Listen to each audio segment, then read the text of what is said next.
Good afternoon, everyone. Thank you for joining us today for our webinar titled, What You Need to Know About vSphere 7. Our speaker today is Ken Willard, Senior Instructor at ExitCertified. Ken specializes in system virtualization and consolidation for both servers and desktops, helping technology teams approach virtualization while considering the technical, organizational, and political impact. Ken has worked with IT organizations from the commercial, government, and nonprofit verticals, addressing virtualization in each of these unique environments. In addition to delivering training to both the business partner and end user communities, Ken also works with the tech data channel community to assist with pre-sale consulting. All right, before we get started with the webinar, I want to talk about the functionalities. So during the webinar, everyone's microphones will be muted. So if you have a question, please enter them in the Q&A box at the bottom of your screen. We'll have a dedicated question and answer session after the lecture. Today's webinar is being recorded, and we'll send a copy to each and every one of you by the end of the week. I'm also going to share a promo at the end of the webinar, so stick around to learn a little bit more about that. All right, Ken, you can take it away from here. Thank you very much. Good morning, everyone, or good afternoon, I guess. At this point, we've actually ticked over the middle of the day here. So appreciate everybody joining us. Had a lot of press starting actually way back at VMworld last year, talking about vSphere 7. Pat Gelsinger stood on stage and talked a lot about things that maybe we hadn't heard about before. There's an awful lot of talk, I think even more so than we had heard out of VMware previously, around containers, around Kubernetes specifically, and those types of topics. And we knew that we had, the Tanzu grid was announced, and that was sort of a part of the overall structure of what VMware was taking to market as of August of last year. And then, of course, about 3 weeks ago now, we saw the announcement of vSphere 7 with a lot more native integration of Kubernetes, container support, a lot of things around that area. So let's look at what we've really begun to see here with vSphere 7. Some structural change when we think about some of those core functionalities. We've now got some really specific support for things like artificial intelligence and machine learning. Right? There's some behaviors now that are part of vSphere that are starting to leverage machine learning algorithms. Again, even more so than we had before. If you think about, I would almost say things like vRealize operations and the predictive DRS features and those kinds of things, we're certainly starting to leverage some of that machine learning, and we're seeing even more of it. We've had some security changes. We've had some things developed around supporting DevOps and making the vSphere platform much more conducive to those of you who have your own internal code development teams and making sure that those run well. But let's start with lifecycle management. Some big changes here, or at least the beginning of a very different roadmap. Now, for most of us, we've been working with the product for a while, and we are well accustomed to Update Manager and the idea of managing our virtualized environment with the concept of baselines, building out patch infrastructure that way. That all gets rolled over to Lifecycle Manager in this version. And one of the big things that Lifecycle Manager does for us, if you've seen any of the videos or had a chance to read any of the blogs, this idea of we have the option. It's not required. We have the option to go from this idea of baselines and baseline groups for patch management to an image-based architecture. One of the big things that could happen in environments is different administrators administering at different times of day and different release cycles and those kinds of things. And you could conceivably wind up with one or two systems that wound up getting omitted from a particular patch when it was deployed. The patch didn't apply to a particular host for some reason, and the troubleshooting never got done, those types of things. And what that meant was then within a single cluster, we had the risk of two things. One, clusters not being consistently patched, so that creates a potential security problem. And if clusters aren't consistently patched and don't reflect an identical image, that can create a troubleshooting problem. So with an image-based approach, that means that every host effectively gets rebuilt or reinstalled with every patch deployment. If any of you have had larger environments and you've worked with the auto-deploy server, some of this architecture probably starts to sound familiar. This idea of patching based on a single unified image that we will push onto the host, instead of effectively rebuilding it. There's some other things you got to think about. That means the cluster has to be made up of absolutely only hardware from a single vendor, only hardware of a single chassis, and ideally, not required, but ideally, hardware of the same generation. Right? So if you have a vendor that revs generations of a single model, that is something you're going to want to look at. We also have vCenter server profiles, which is really great for those of you that have multiple environments or wind up provisioning and tearing down and provisioning for part of your test dev or QA cycles. You now have the ability to build vCenter server just like you can push host profiles onto your ESX hosts. And then lastly, Update Planner in this area. Update Planner lets you build the roadmap for vCenter vSphere environment upgrades. So a nice graphic solution there. Then if we look at intrinsic security, we've got some details here that I'm not going to spend a whole bunch of time on, but the big one here I think is identity federation. And we're going to talk about that a little later, but this gives us the ability to have two-factor authentication into our vSphere environment, which had been a little challenging to implement before. And then we got a lot of change coming off the core virtualization model. Changes in resource management. I'm going to be showing you some changes with DRS a little later on in the demo. Updates in storage. Right? We now have access to some new components in the storage, core storage system that leverage new technologies. Shared VMDK support over WSFC, and the big one I think in my mind is NVMe access over RDMA network connections. So if those of you that have large data sets, you're leveraging NVMe already and you have those RDMA supporting Ethernet cards, lots of performance available there. Improvements in DRS, I'm going to talk about and demo those. We've got improvements in vMotion, I'm going to talk about that. Obviously, we've continued to see revisions with new hardware support. So obviously support for the new CPUs, both out of AMD and Intel with those massive core counts, as well as virtual machine hardware version 7, which gives us, among other things, the support for up to 256 virtual CPUs and 6 terabytes of RAM in our virtual machines. So continual big scaling there. Hey, we've got some enhancements in, again, that machine learning behavior with BitFusion. Very specific emphasis on those developer servers. We're going to talk about some of that, particularly on the Kubernetes conversation.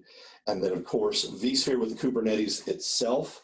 Folks, one of the things to think about, the change in distribution model, right? There's vSphere and there's now vSphere with Kubernetes. For those of you that are going to leverage the native vSphere with Kubernetes behaviors, you'll have to think about your licensing approach because you see vSphere with Kubernetes tied directly to the Cloud Foundation box up here. vSphere with Kubernetes is only available through the Cloud Foundation software architecture. For those of you thinking about your upgrade roadmap, want to make sure that you kind of know where you are. When you're thinking about going into version 7, you can do direct upgrades as long as you are on vSphere 6.5 and later. hopefully, that's not an issue. Right? We all know that vSphere 5.5 rolled out of support quite a while ago. vSphere 6.0 just rolled out of support about 6 weeks ago.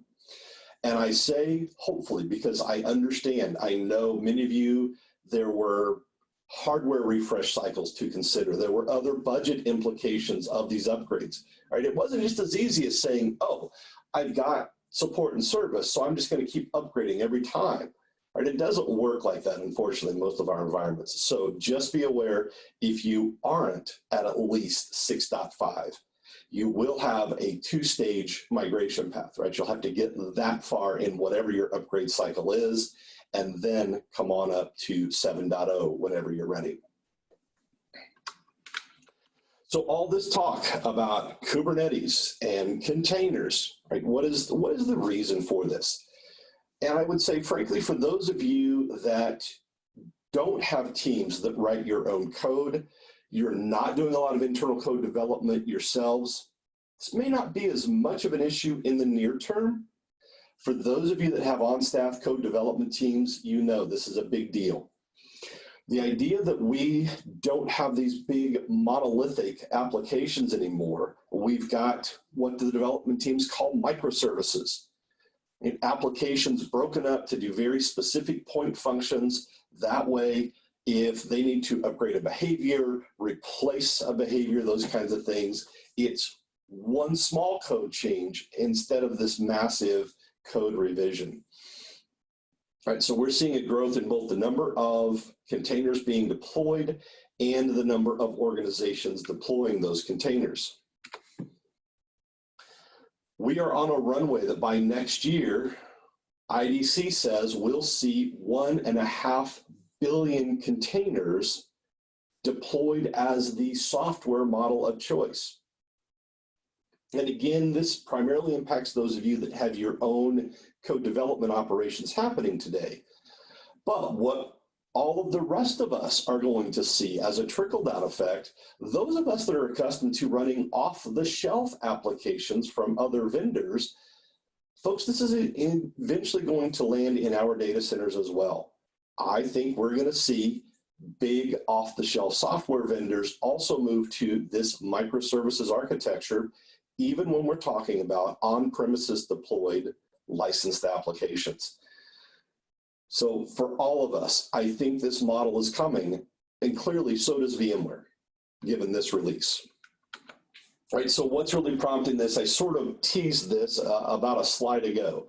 When we think about it today, and we're using, in this case, an application, gaming application, Age of Empires, and that once upon a time ran as this one huge deployed application. You think about one single exe file executing all of the required pieces. And that's the way applications were developed. That's the way most of us are accustomed to interacting with them. So we build a virtual machine, we install an operating system, we get it patched up, and then we deploy the application. And we either launch the application service when the virtual machine boots, or there's some script that calls the executable and starts it, whatever it is. Today, that's not what we're seeing. And we are getting this idea of the microservices architecture. And the big piece of this, what's driving a lot of this, is obviously cloud deployments today. You see specifically the various cloud providers intentionally referenced up here. But again, I think we're going to see even on-premises sort of traditional licensed software move to this model, where even if it's deployed in our own data center, we've licensed it from Microsoft or Oracle or IBM or whoever the big vendor is, I think we'll see this sort of software deployment model coming for everything we're going to be doing.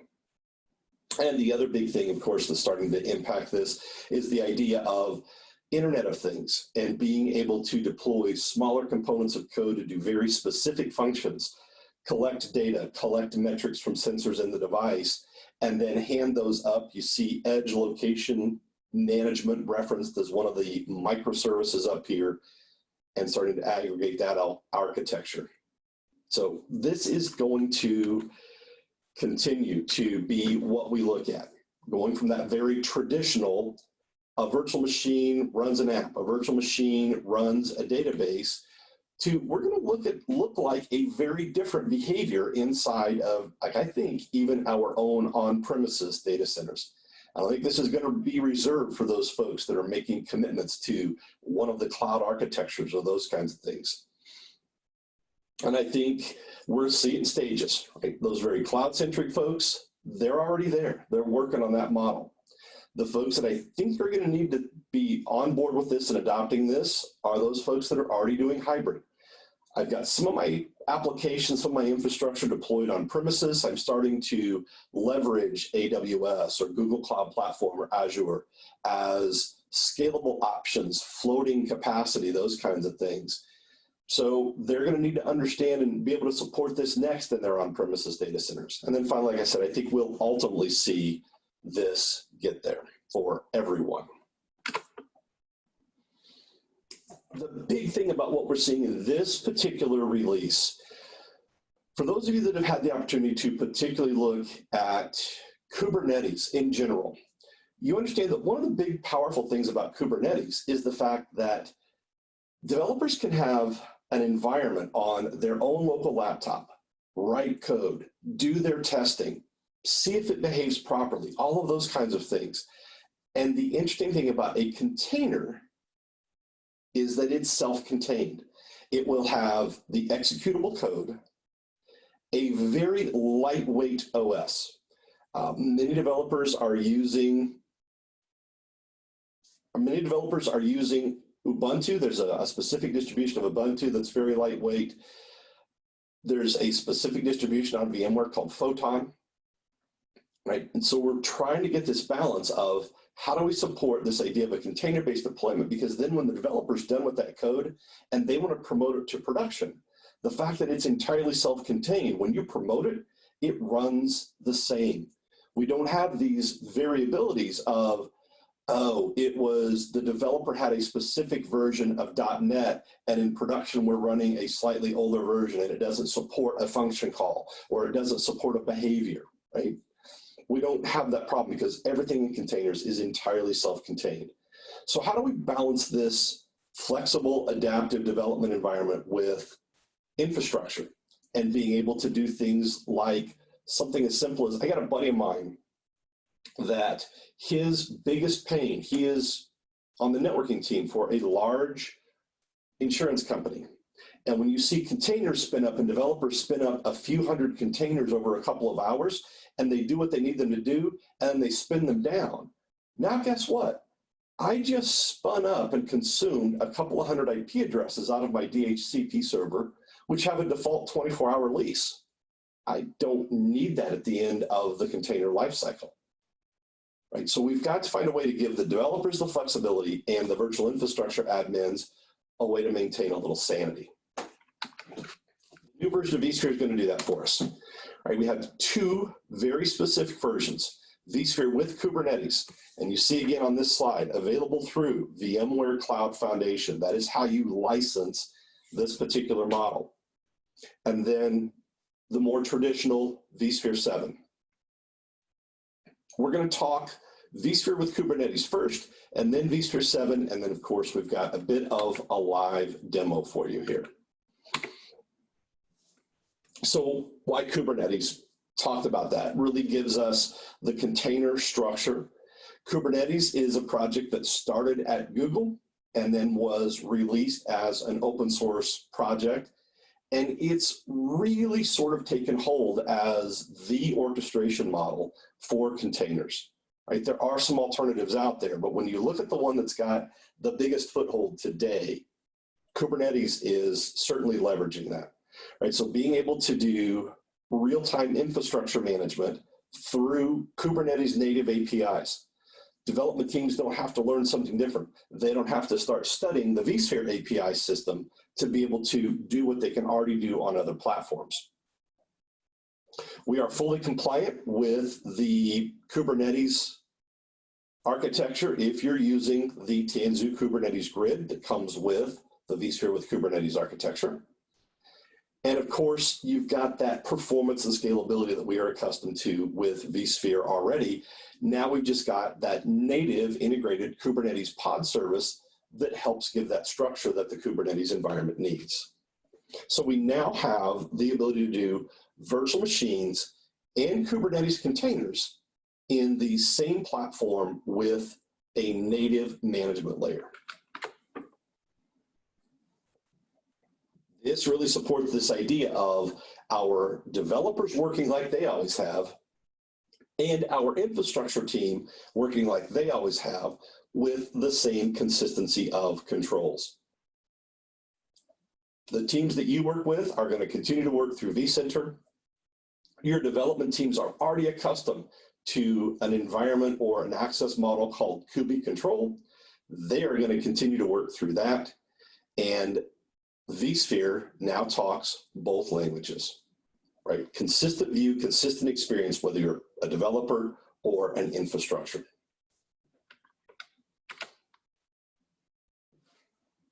So we think about this, right? How does this start to come together? We have this idea of Kubernetes pods. Those are managed by the Kubernetes cluster, just like they would be in any open source deployment, except now running right next to them on native vSphere are vSphere workloads of virtual machines. So we think about what the development team is doing. Their environment through Kubernetes, when they create containers, these self-contained bubbles, and then tell the Kubernetes cluster how to run them, that's traditionally done with YAML. By the way, if you're thinking about your own career, what I'm currently investing in is getting better at YAML formatting, better at JSON formatting for definition and configuration scripts. And I'm starting to pick up a little bit of Python. Python is pretty utilitarian and used in a lot of different places and is supported for a lot of platforms. When we think about this today, our developers are accustomed to building these YAML files to pass over to the Kubernetes cluster to create their working Kubernetes environment. So what if they're building one of these bigger applications and they want to deploy some databases on top of traditional VMs? Well, today, with the new support for vSphere with Kubernetes, they can use the same markup language, except this time, instead of specifying the kind as being the Kubernetes cluster that they were defining traditionally, now they can simply specify that's going to be a virtual machine. And then we have a consistent definition or class configuration for vSphere components, just like the developers are accustomed to on the Kubernetes container side. Repurposing skills, little different vocabulary, if you will, that they're going to have to pick up, but they don't have to relearn how to work with the infrastructure components to have this ability to deploy on the fly. All right, so developers use Kubernetes to manage their workloads, and then we as the infrastructure administrators still get to work through vCenter and see all of those resources that we are accustomed to, all the same management tools. Right, so in this case, we've got an application that we're sort of running the example here, right? It's made up of a mix of Kubernetes clusters, virtual machines, and container pods. And we can see all of that in the traditional vSphere management interface. Much better for us as vSphere admins. And now we've got a unified way to handle this. By the way, we've talked about a couple of times, this is only available if you're running vSphere Cloud Foundation.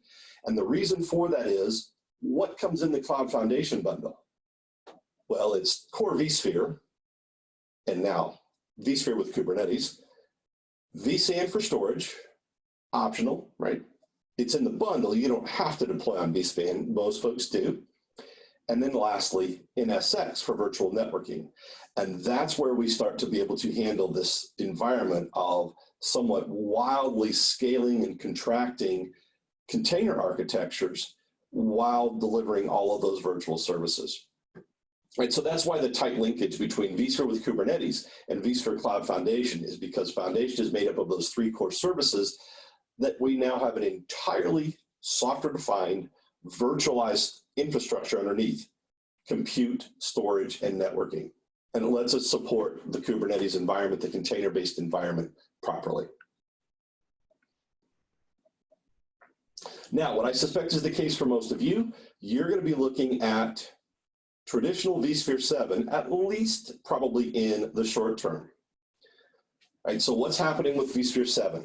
Changes in lifecycle management, not the least of which I think is the big idea of managing updates via ESXi images.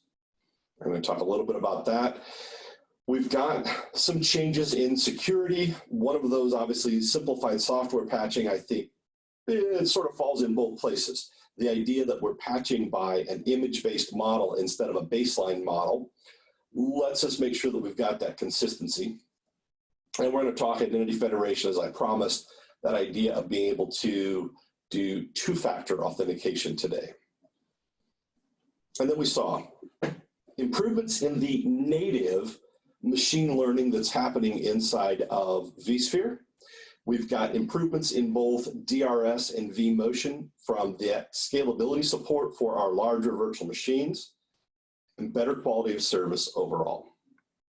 Let's talk lifecycle management to start.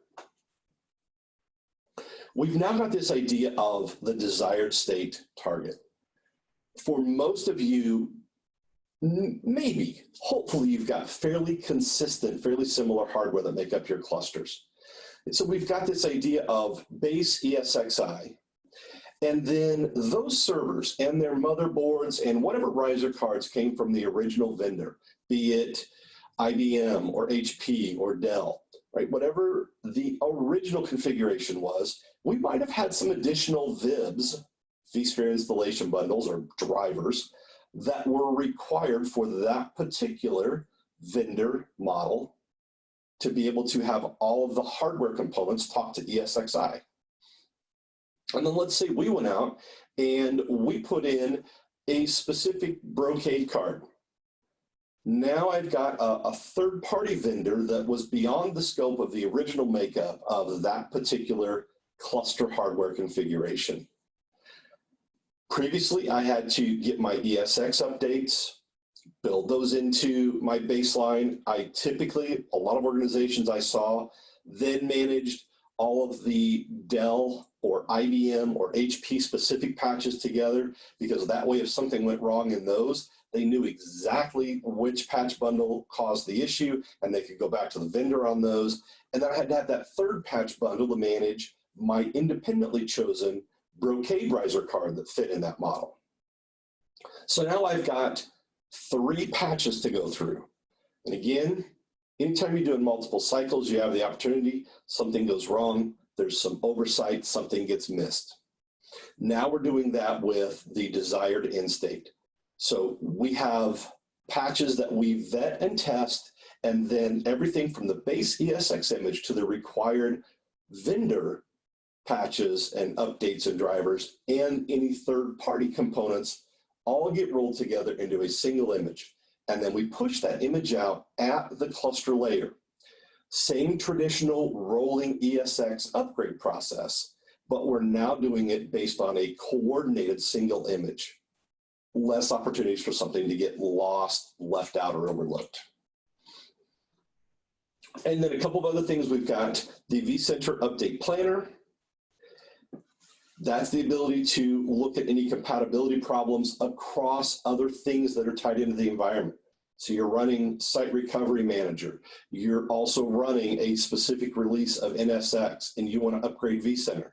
Are there any intercompatibility problems? Right? That's what the vCenter Upgrade Planner is going to help you do.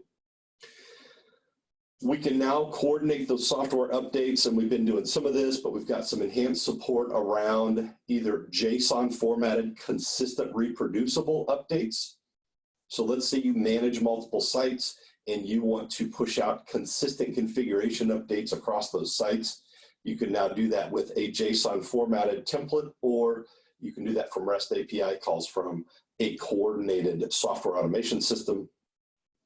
And then finally, firmware updates. All right, firmware updates was something that Update Manager did not touch, nothing at the hardware level. And we now have that incorporated as part of the Lifecycle Manager piece. So that's Lifecycle Management.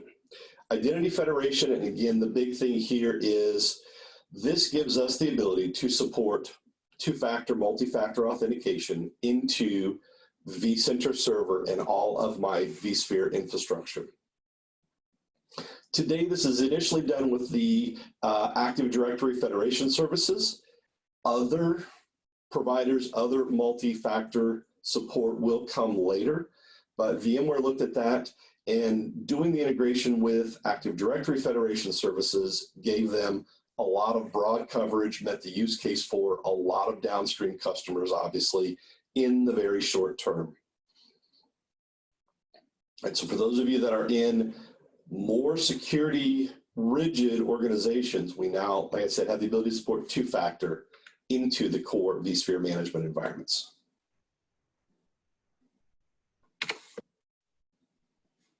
And then a couple of big changes here. First of all, with DRS. If you've been working with the product for a while, you know that DRS had been, it's been through a couple of sort of iterations from how it looked at things, right? In its initial days, its intent was to reduce resource contention. So we could actually see hosts that had very different workload utilizations. We can have a 4-node cluster and one host is running at 80% memory utilization, another running at 20%, a couple running at 40%. And as long as there were no contention events on any of those hosts, the old versions of DRS left that model alone. Right, so we think way back to the 3.x days of the product. And then we've seen some revisions come in, some updates made to the product, and we went to what we see in the bottom here, which is this very cluster-centric approach. Because what they quickly figured out was when we had workloads that were very dissimilar or hosts that were used in a very dissimilar utilization, then if there was an HA event, made some challenges with HA. Right, so we went to this very cluster-centric model, trying to get even utilization across all four. In this case, if we had a 4-node cluster, we'd want to see them sort of start to shake out somewhere in that 55 to 60% utilization, all four of them, everything very consistent. Now, I've been talking to you the first few minutes of this about microservices and self-packaged containers and these very small independent workloads. Well, guess what? The current version of DRS that we're seeing with vSphere 7 is workload specific, right? It really takes a look at what's happening so far as the throughput, the performance, the effectiveness of individual workloads and makes an individual score rating for each workload. Today it's very VM-centric, obviously, but I fully expect that we'll see this become inclusive of containers as we get moving forward with a container native deployment. And so the idea here is to try to get as many VMs as possible in that 80 to 100% optimum behavior. Depending on what blogs you read, there's actually a really great reference out there. They're calling it, as some of the blogs, a virtual machine happiness score, trying to gauge how much of its needed workload is getting done in a consistent manner. And I had a student in class that mentioned that, well, if we're going to call that the DRS happiness score, then hopefully we'll see the DRS affinity and anti-affinity rules rebranded as playground rules, which I thought made a whole lot of sense. So we'll see if the marketing team picks up on that. So that's DRS, sort of its progression over the years. The other big thing, when we think about what's happening with virtual machine support and this ability to continually support bigger and bigger workloads.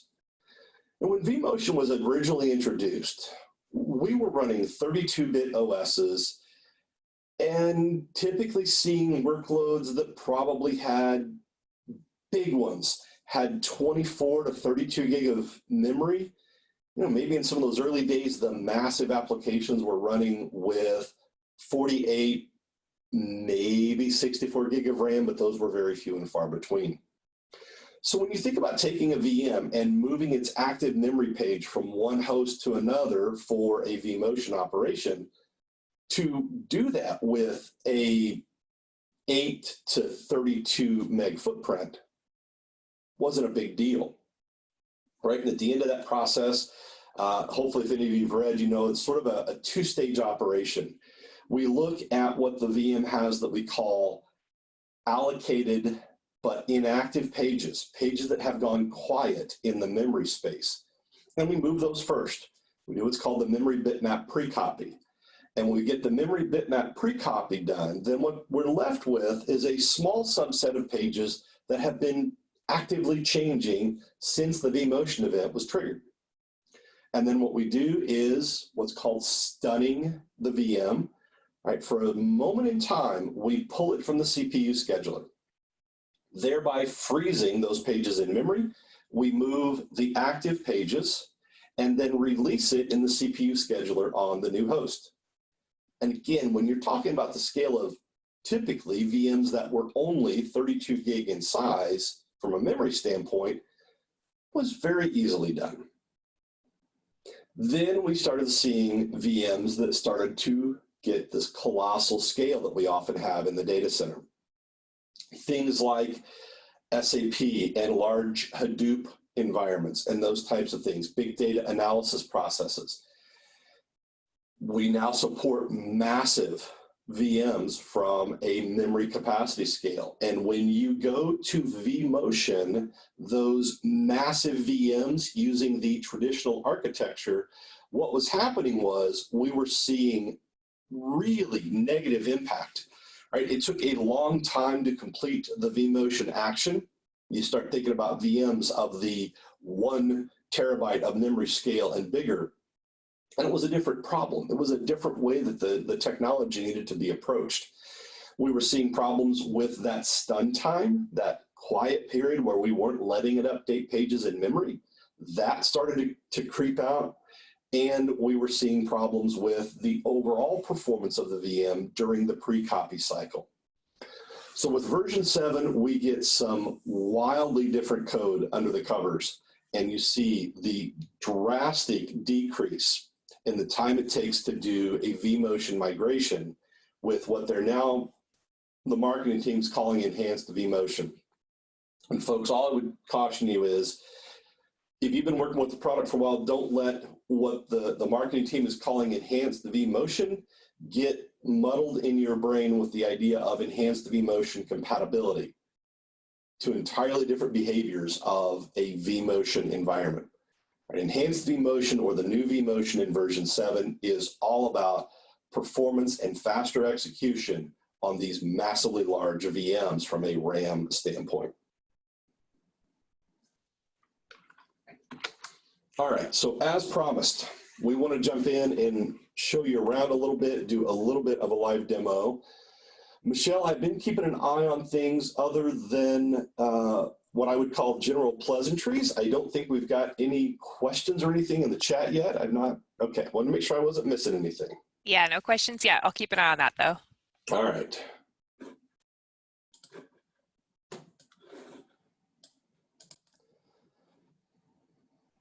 All right, and look at that, I got a host complaining about its memory or CPU utilization. So I've got just a few things that I want to point out and demo. First of all, you'll notice that we are in the vSphere client. This is all HTML5 with version 7. Hopefully you've read all the press leading up to this. VMware talked about this for almost a full 3 years. No more Flash, right? The vSphere web client is gone from the product. There isn't even such a thing. If I open a new browser tab and I open a link to my vCenter server,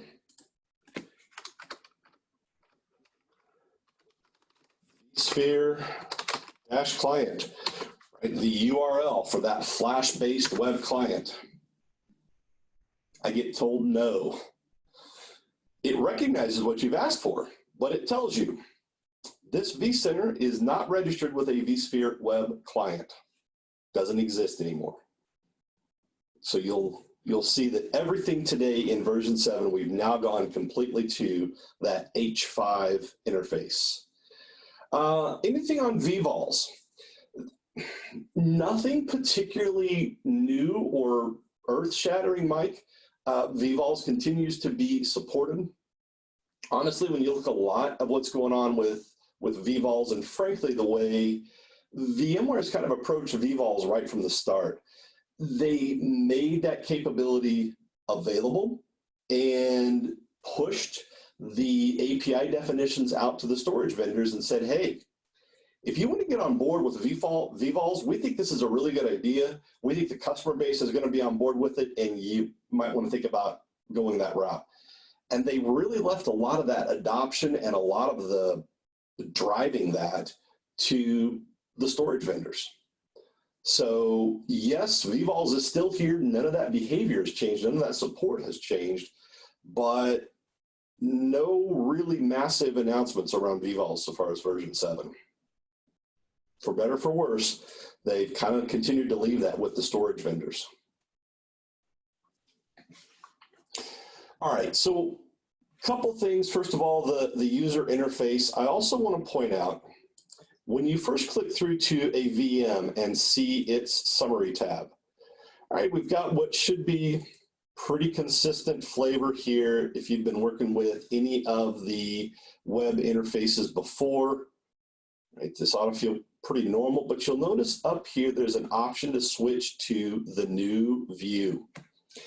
This is sort of an upgrade or an enhancement to the vSphere Clarity user interface.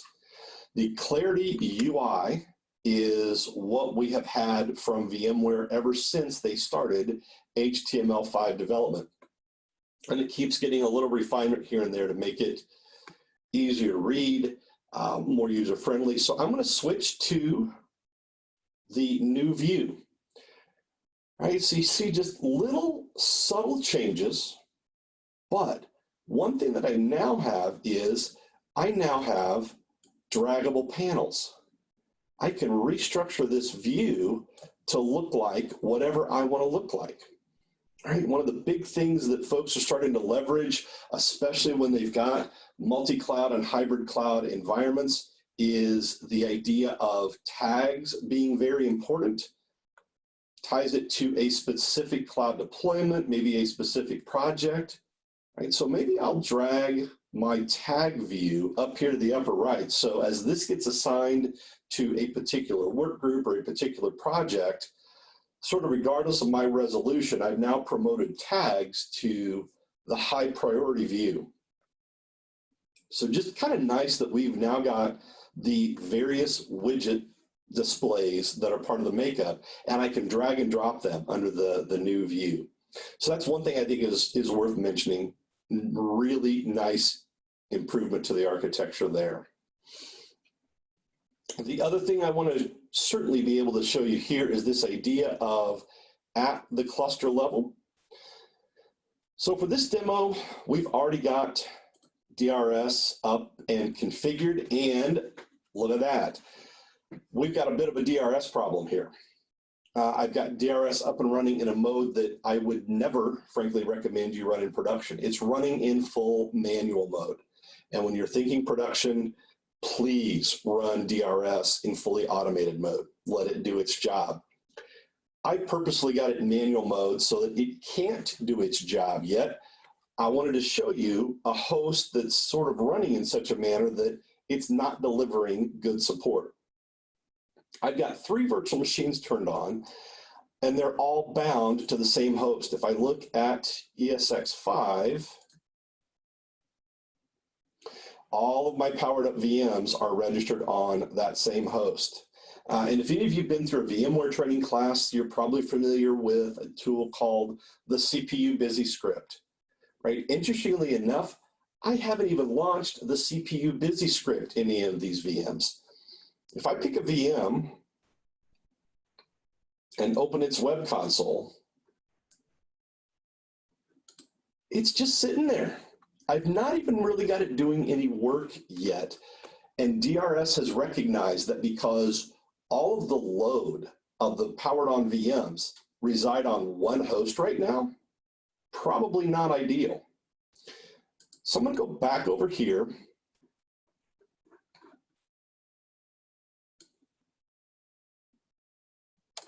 All right, we've got just a little bit of CPU, a little bit of memory running based on normal utilization. If I go back to my cluster object, again, I've got the DRS widget. Look, host 5 starting to complain about CPU usage, and I really don't have it doing anything. I can go ahead and take a look at all of my VMs, right? The 3 that are running. And you see we've got some sort of key metrics. When I do my look at all VMs, I've now got a DRS score column. Obviously, everything is in not happy condition at the moment, but you can see the metrics that are being pulled. Active CPU, used CPU, and CPU ready time. And then if I scroll out here, because I've got a little bit of slide to do, it also looks at granted, swapped, and ballooned memory. And so those are sort of the 6 key metrics that the new DRS is using to build that overall DRS score, or again, what you'll hear referred to as the happiness score. So I'm going to make a pretty simple adjustment here. I am going to go into the configuration of my cluster. Under DRS, I'm going to edit the settings. I've already cranked this up to aggressive mode. I want it to respond to the most simple or the smallest adjustments so that we can see something active here in the live demo. And I'm simply going to go from manual to fully automated and hit OK. I'm going to adjust this a little bit.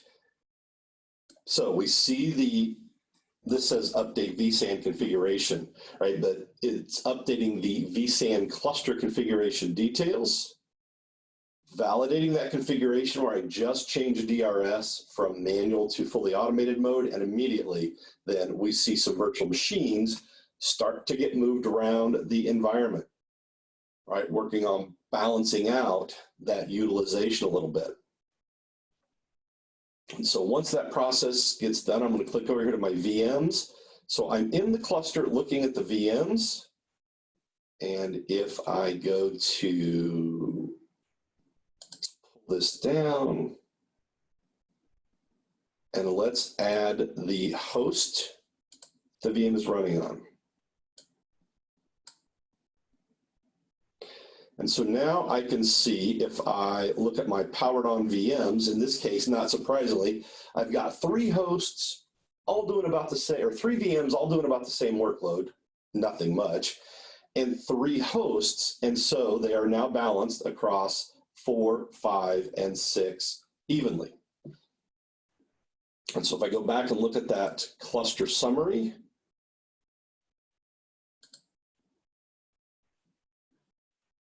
not done a recalculate. I'm going to clear this out of the way so we can get some more real estate.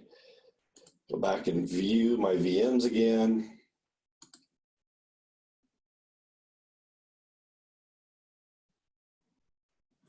All right, let's see if we can force DRS to step up things. I'm going to rerun DRS manually now that we've seen all of those migrations happen. And then once I rerun that manually, we're starting to get some shift, right? It's reevaluating now the satisfaction or the capability of delivering resources to those VMs. So we're starting to see the cluster score go from 0 to 7%. And over the next few minutes, as it continues to evaluate those metrics, we'll see that continue to shift in the DRS score cluster-wide, as well as for those individual VMs, will continue to come up as it reevaluates the performance. So there's just a couple of things that I wanted to demo and sort of set the framework. We're down to about 8 minutes left, and we had promised to give everybody some time for Q&A and other discussions. So anything else that any of you would like to talk about or see with regard to version 7, things you need to be planning for in your upgrade cycles, anything at all?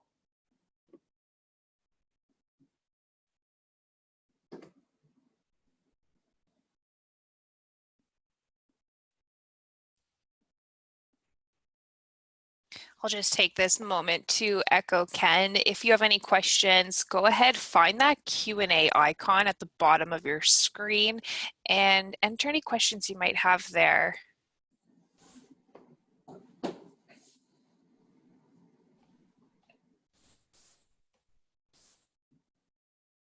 While we do wait for some questions to come in, I think now's a good time to talk about the promo. So this spring, you can save yourself 20% on select VMware vSphere 7 training using the promo code 20 vSphere 7. I'm going to post this in the chat for you, no worries. I'm also going to link the various vSphere courses we have that are applicable with that promo code. So you'll find all of that in the chat.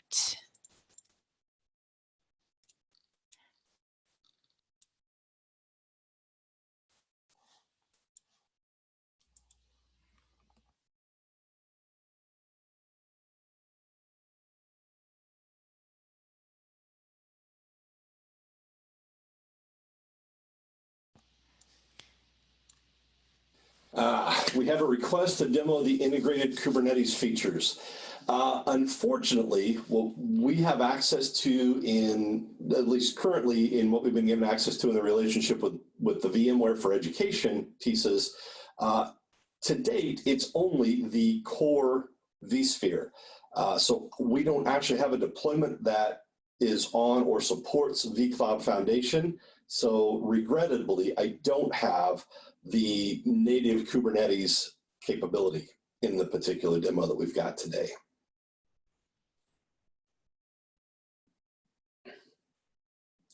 So great question. If you are at vSphere 6.5 and you are current on your support and service, yes, you can upgrade to version 7. Now, one of the things that's going to be a little interesting depends on your license level. You're probably going to need to talk to your vSphere licensing person. There is an upgrade path, but one of the things that has changed pretty substantially with this version is there are only 2 versions, 2 software licenses of the model. So what we've actually had different tiers of the software before, and your support and service was tied to those tiers. Now there's only 2 tiers, and they are Standard and Enterprise Plus. And so depending on where you were currently licensed and what you want to see in the new feature, you may be having a conversation about a little bit of an incremental upgrade. And VMware, from all the stuff that I've been able to see so far as sales training these early days, there is an incremental upgrade program if you want to move from whatever you were on to Enterprise Plus, right? That's you're either on Standard or you're going to be on Enterprise Plus with version 7. So yes, there is an upgrade path. Depending on feature sets, you may have an incremental cost to get to 7 at the feature set you want. Yes, absolutely. We can demo Lifecycle Manager because that is part of the core lab. So I am at the cluster level, and if we go to updates, we're ready to, and I'm going to close this prompt to start managing with a single image. So from those of you that are accustomed to Update Manager, right, we can always go through and do the same baseline, go in and build baselines, attach baselines at the host layer, those kinds of things. But if we go up to the top and say manage with a single image, it walks you through really very nicely step by step. We have to be at ESX 7 or later, right? Older hosts are not going to understand how to do this. All of the hosts must be from the same vendor. Again, when you get ready, if you want to go to this model, you read all the docs, you read some of the really nicely done vSphere 7 blog posts from the vSphere team. They will tell you not only must be from the same vendor, but should be of the same model and ideally the same generation within that model. So just think about that. There's going to be a lot of this. How you acquire hardware to build your clusters is going to have a heavy influence on whether or not image-based management is how you want to do your updates. Right, and then from there, the other thing is hosts may not be stateless. What does that mean? Well, the idea of a stateless host means that you're using the auto-deploy server. It means you don't have, at least traditionally, I don't know of anybody that has the auto-deploy model and they have any physical device media in the hosts. The idea behind auto-deploy is you've got a really large environment and you don't want to have spindle or solid state disks in those hosts. You really want the host to be a compute node. And so we are going to live boot ESX over the wire. There is no local image. Well, if the idea of the new update management is to push a consistent image onto those hosts, long-winded way to say I can't use this model with auto-deploy hosts, right? So they're sort of mutually exclusive. So we go in, let's say, set up a new image, and it'll go out and pull the way the hosts are configured today. And while this runs just a little bit, is there an upgrade matrix for 7 if you have vRealize Ops and Horizon already deployed? Yes, there is always the compatibility matrix. Let's pop open a new window here while that's running in the background. VMware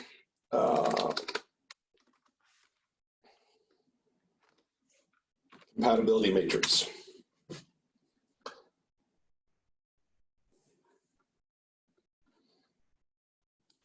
So if we go into the compatibility matrix, I say I am interested in the compatibility between, okay, so this is the systems and servers. So I am interested in, let's do vRealize Ops first. No, that's not going to be it. It's been a while since I played around in this and they've changed the user interface.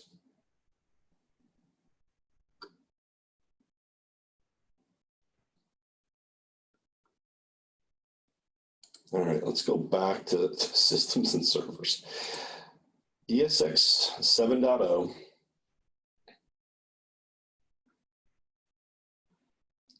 Partner name, VMware.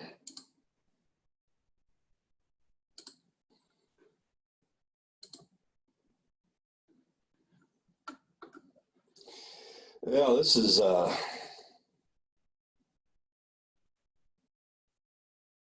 not turning into be a very good demo because they have changed this UI on me, but let me just post the base URL for the compatibility matrix.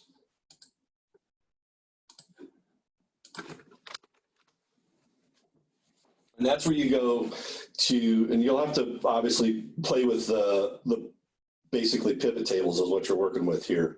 And that way you can take a look at the compatibility between vSphere 7, Horizon, and vRealize operations. I will tell you, I teach the Horizon class as well. And as far as I know, there's no incompatibility between vSphere 7 and Horizon 7, but I have also not seen the vetted approved list yet. So I don't think they finished the validation of Horizon 7.10 on vSphere 7 yet.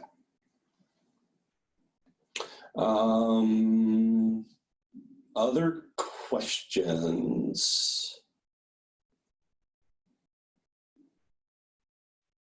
Oh, we were waiting on Lifecycle Manager to finish. Okay, so we did find, so Lifecycle Manager finished up. And so the way this works is you pick your ESX version that you're currently running. So if it found you had different versions of ESX 7 already deployed, maybe somebody in your team had pulled the GA release code like we've got here, and then 2-3 weeks later, somebody had pulled the first incremental update, and you had, again, an inconsistent deployment, it would actually find the 2 different versions and ask you which one you wanted to use as your new starting point. We don't have a choice, we just have the GA. And then if we go do vendor add-ons, right, in this case, there's a couple that have already been preloaded into the environment, right? So let's just say we're going to do the Dell add-on. When you click on that, it tells you what this is, right? You're getting the base Dell configuration, Dell iDRAC components for their PowerEdge servers, right? So sort of just standard base Dell components to ESXi. So we could add those in, and then if we've got firmware, so we've got a controller card, a riser card of some variety, and I know I've got a specific firmware update. Right, again, in this case, we don't have any that were auto-discovered, none that are preloaded. You also can upload those, so the vendor publishes one, you can bring it into the site. And then when you hit save, it'll spin for a minute, and then it will automatically start the validation to make sure that an image based on the given ESX code level that I've specified, and including that Dell EMC add-on, will be able to be successfully applied to all of the hosts in this cluster, right? This turns your cluster into the top level consistency manager, basically.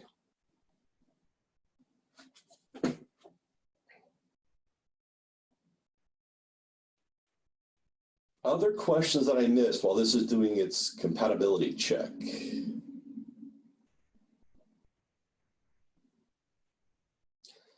The other thing that I want to mention is, if you've not already seen it, and if you are trying to get your brain around Kubernetes and you know nothing about it, this is a site from VMware, so their Kubernetes Academy.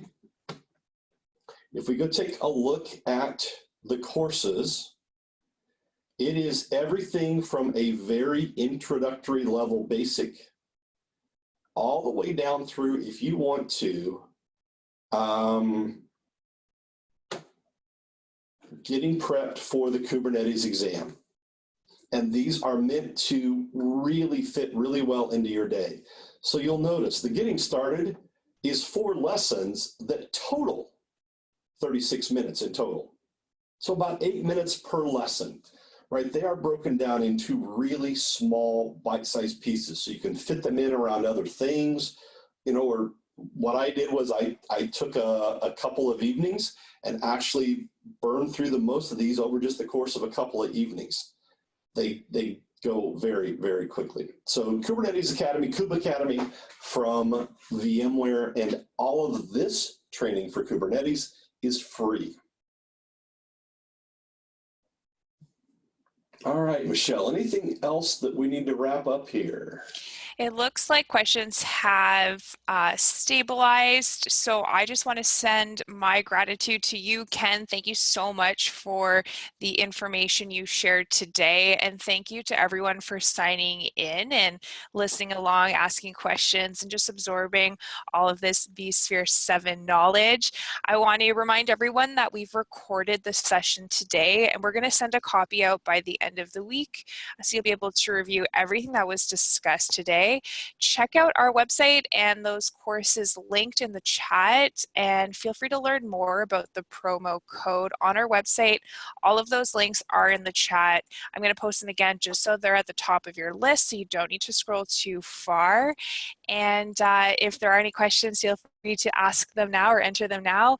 But otherwise, I hope you all enjoy the rest of your day. Thank you so much, everyone.